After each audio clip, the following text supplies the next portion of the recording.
मैं सुनील जी एक और चीज बताना चाह रहा था, क्योंकि इलेक्शंस की बात हो रही है। यूपी में तो मोदी जी का कोई रोल नहीं है। महाराष्ट्र में अभी विवेक जी से आएंगे तो उनसे पूछेंगे मोदी जी कितने वहां, उनका कितना स्वागत के लिए लोग तैयार हैं और किस तरह का उसका जवाब देंगे।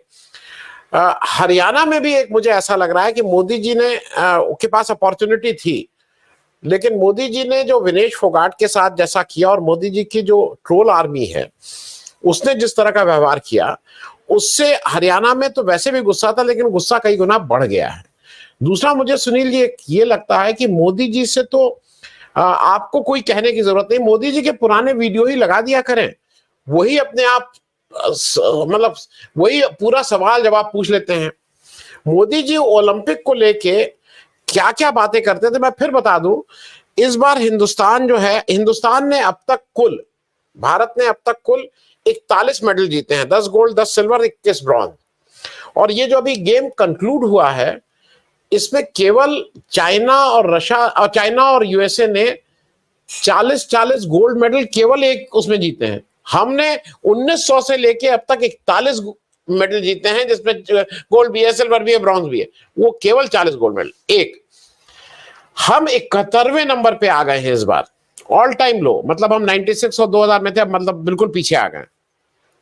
मैं थोड़ा इसलिए सुनील जी आपको एक चीज दिखा दूं, ओलंपिक को लेके मोदी जी कितना ज्यादा निशाना साधते थे सरकार के ऊपर। और पिछले तो 10 साल से आप हैं, तो आपने क्या किया ओलंपिक और खेलों के लिए? सिर्फ गुजरात का आपने बजट बढ़ा दिया, केवल यही आपकी उपलब्धि है।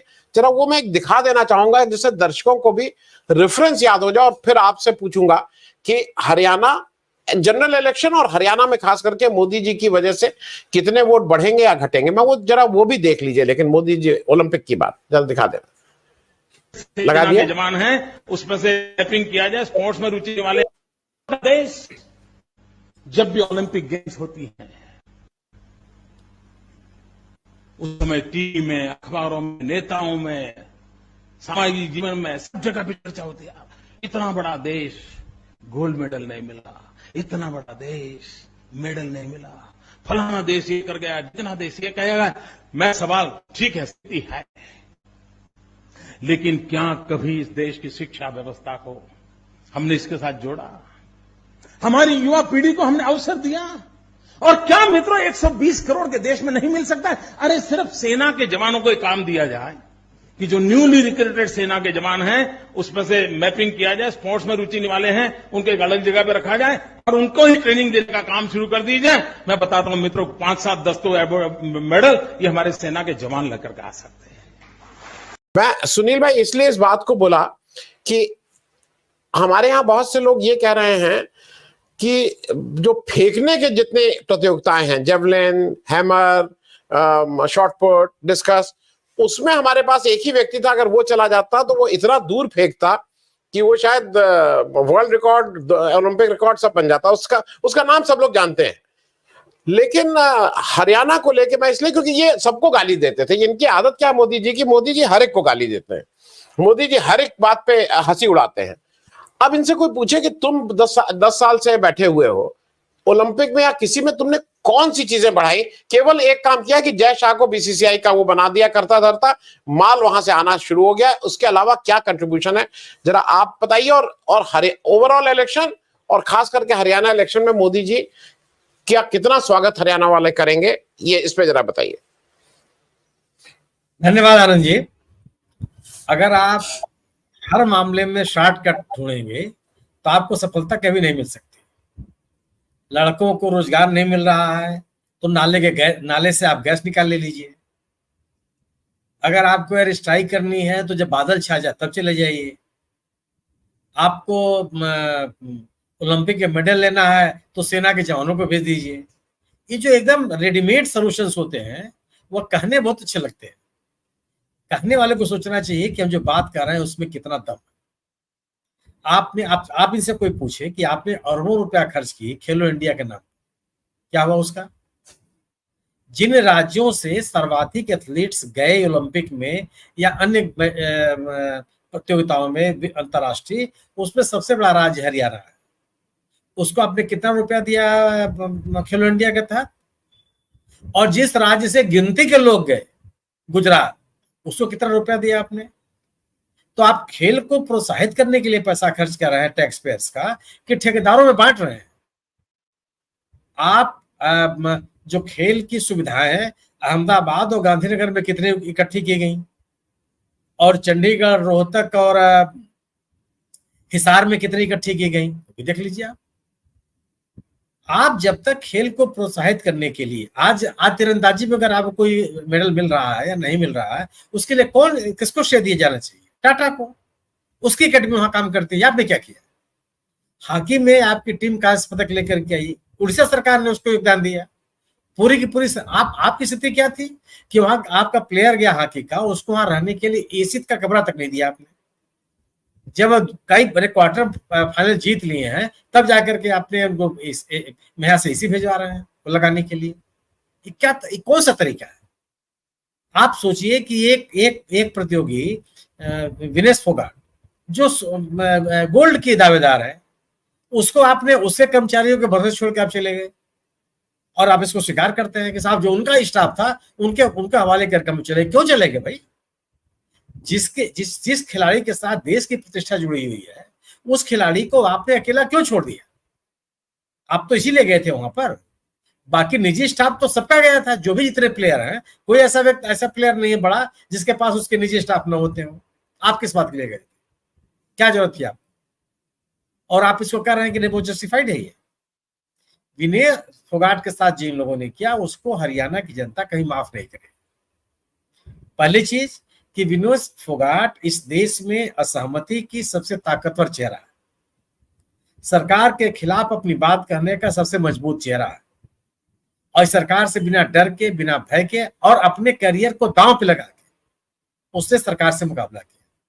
उसकी बड़ी भारी कीमत उसने चुकाई। आप जिन लोगों को भेज रहे हैं, मतलब एक आपको ये पता है कि रेसलिंग फेडरेशन उसके खिलाफ है, तो आप रेसलिंग फेडरेशन के साथ खड़े हैं। कौन से उपाय किए गए कि इस खिलाड़ी का कोई नुकसान ना होने पावे और स्वतंत्र रूप से अपना बेस्ट परफॉर्मेंस दे सके? क्या किया आप सोचिए कि 6 प्रतियोगिताएं ऐसी हैं जिसमें हमारे खिलाड़ी चौथे नंबर पर, मामूली अंतर से। गोया कि कहीं ना कहीं तैयारी में कमी रही। अगर चौथे स्थान पर आ सकते हैं तो दूसरे स्थान पर क्यों नहीं आ सकते? पहले पे क्यों नहीं आ सकते? गोया कि आपने तैयारी का जो मापदंड होना चाहिए था, जो तैयारी की जानी चाहिए थी, वो आपने नहीं की। वजह क्या है? इस सरकार में जो दिखावे के काम है, जैसे बड़े बड़े पुल जो दूर से दिखाई पड़े आपको कि काम हो गया, और आपके जो ठेकेदार हैं, वो आपके जो एजेंट हैं, आपका जो कारपोरेट है, उसको पैसा मिल जाए, वो आपको काम दिखाई पड़ेगा। जिन कामों को जमीन पे आपको उतारना है, जिन कामों के लिए योजनाबद्ध तरीके से आपको काम करना है, वो काम कुछ भी नहीं दिखाई पड़ेगा। आप चाइना में जा करके देखिए कि वहां के खिलाड़ियों को कैसे तैयार किया जाता है, किस तरीके से पूरी की पूरी सरकार लगी रहती है, पूरा समाज लगा रहता है। सरकार बेतहाशा पैसा खर्च करती है और बड़े योजनाबद्ध तरीके से खर्च करती है। यूएस में जो लड़के तैयार करते, ठीक है, यूएस आप मुकाबला नहीं कर सकते, लेकिन ऐसा भी नहीं है कि आप पे बहुत फिसड्डी हो जाए। आपके पास कोई आप एक तरफ दावा करेंगे कि हम दुनिया की 5वीं अर्थव्यवस्था हो गए हैं और स्पोर्ट्स पे खर्च करने के लिए आपके पास 2 रुपया नहीं है, तो कौन सा दावा सही है? या तो आप आर्थिक रूप से विपन्न हैं, आपके पास संसाधन नहीं है, आपको व्यक्ति के जीवन की आवश्यक जरूरतों को पूरा करने के लिए पैसे नहीं है, और या तो आप 5वीं अर्थव्यवस्था है। दोनों बातें एक साथ तो नहीं हो सकती। आप तीसरी अर्थव्यवस्था होने का दावा करते हैं और कबड्डी के खिलाड़ियों को पैसा देने के लिए आपके पास नहीं, आप पूछते रहते हैं कि मैं कोई ना कोई उसको स्पॉन्सर कर ले। उड़ीसा की सरकार हॉकी की टीम को स्पॉन्सर कर दे, आप क्या करेंगे? इतना बड़ा तामझाम लेकर के आप करेंगे क्या? केवल विभिन्न जो स्पोर्ट्स फेडरेशन उस पर कब्जा करेंगे, उनके संसाधनों को आप एंजॉय करेंगे, बाकी कुछ नहीं करेंगे। और जब सुप्रीम कोर्ट कह देगा कि नेता लोगों को स्पोर्ट्स फेडरेशन का दायित्व नहीं मिलेगा, क्रिकेट का दायित्व नहीं मिलेगा, तो आप भाई बंधुओं को लाकर रख देंगे, आप एक नया रास्ता तलाश लेंगे। सवाल इस बात का है ना कि अगर आप योजनाबद्ध तरीके से और पूरी ईमानदारी के साथ, प्रतिबद्धता के साथ खेल की तैयारियों आप नहीं करेंगे, तो आप कुछ भी नहीं हासिल कर सकते, संभव ही नहीं है। हरियाणा में विनेश फोगाट की इस घटना का व्यापक असर पड़ेगा। और जो अभी आप ऐसे भी आप देख लीजिए ना, हरियाणा जाट बहुल राज्य है। जाटों के साथ पहले जाटों को और अल्पसंख्यकों को उन्होंने दूर कर दिया था, अपने पोलराइजेशन की पॉलिटिक्स से, वो खत्म हो गई। और वो खत्म होने का प्रमाण आपके पास है।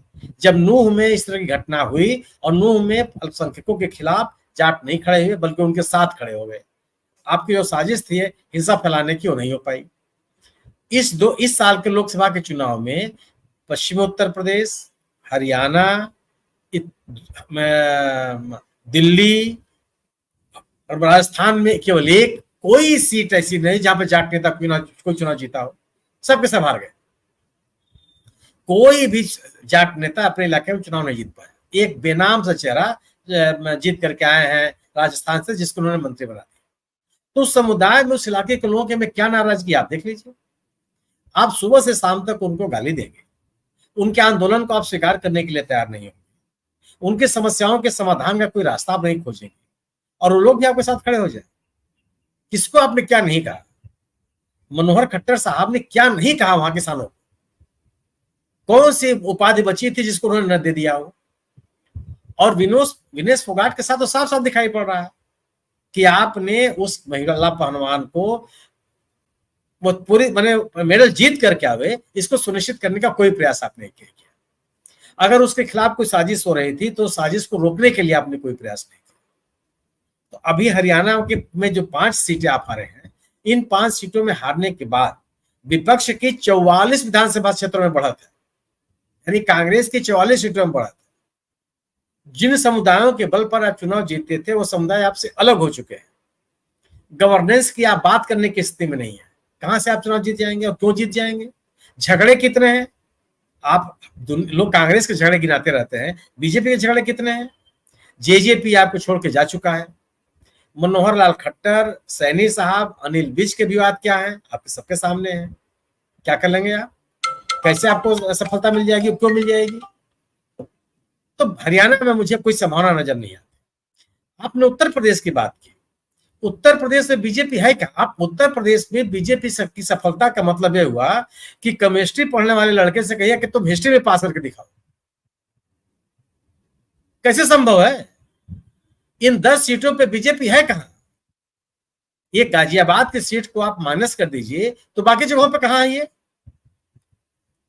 गाजियाबाद, खैर और फूलपुर, 3 विधानसभा सीटें उन्होंने जीती थी। गाजियाबाद की सीट पर लोकसभा के चुनाव में बीजेपी की बढ़त जो थी विधानसभा चुनाव में वो घट गई। फूलपुर की सीट जो जीती थी बीजेपी, वहां लोकसभा के चुनाव में वो हार गई वो सेगमेंट। जो खैर विधानसभा क्षेत्र है जो जीती थी अच्छे खासे मार्जिन से विधानसभा में, वहां बीजेपी की बढ़त मात्र 1000 सीटों की रह गई। कौन सी दमदारी आपकी है?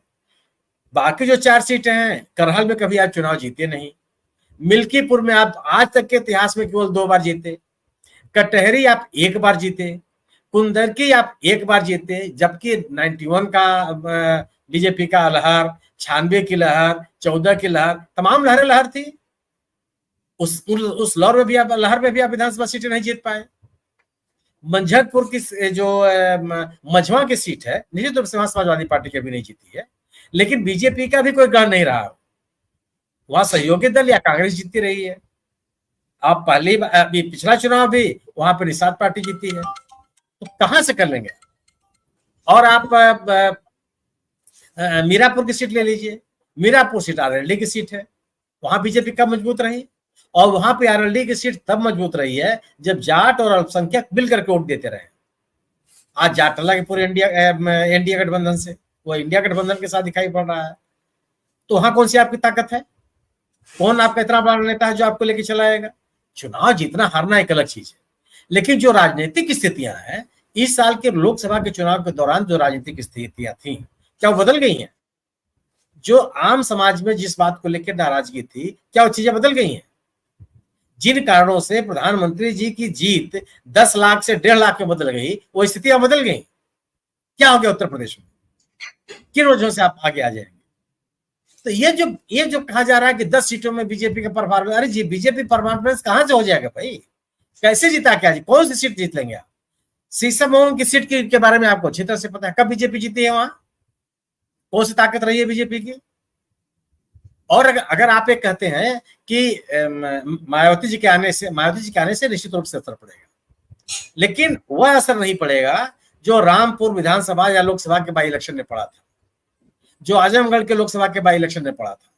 आज पूरी तरह से इस देश के अधिकांश राज्यों में चुनाव दो ध्रुवी है, एक तरफ बीजेपी है, एक तरफ गैर बीजेपी है। गैर बीजेपी में भी कई दल नहीं है, इस जनता ने एकदम सिलेक्ट कर लिया।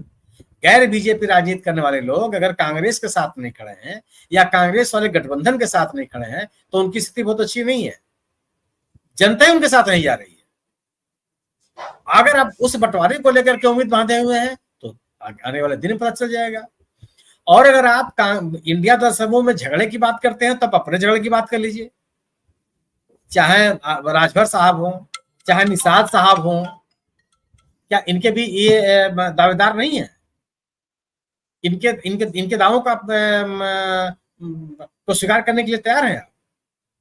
कांग्रेस और समाजवादी पार्टी में सीटों के बंटवारे को लेकर कोई विवाद होगा, मुझे ऐसा नहीं लगता, क्योंकि ऐसी कई सीटें हैं जहां समाजवादी पार्टी मजबूत स्थिति में नहीं से बचवा की सीट कभी नहीं जीती सीट वहां।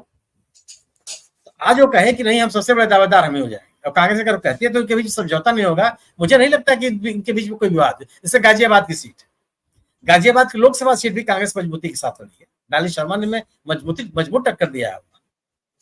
तो समाजवादी पार्टी की तुलना में तो बेहतर स्थिति में है, ये आपस में तय कर लेंगे, उसकी चिंता ये लोग छोड़ दें, पहले अपना घर ठीक कर लेंगे।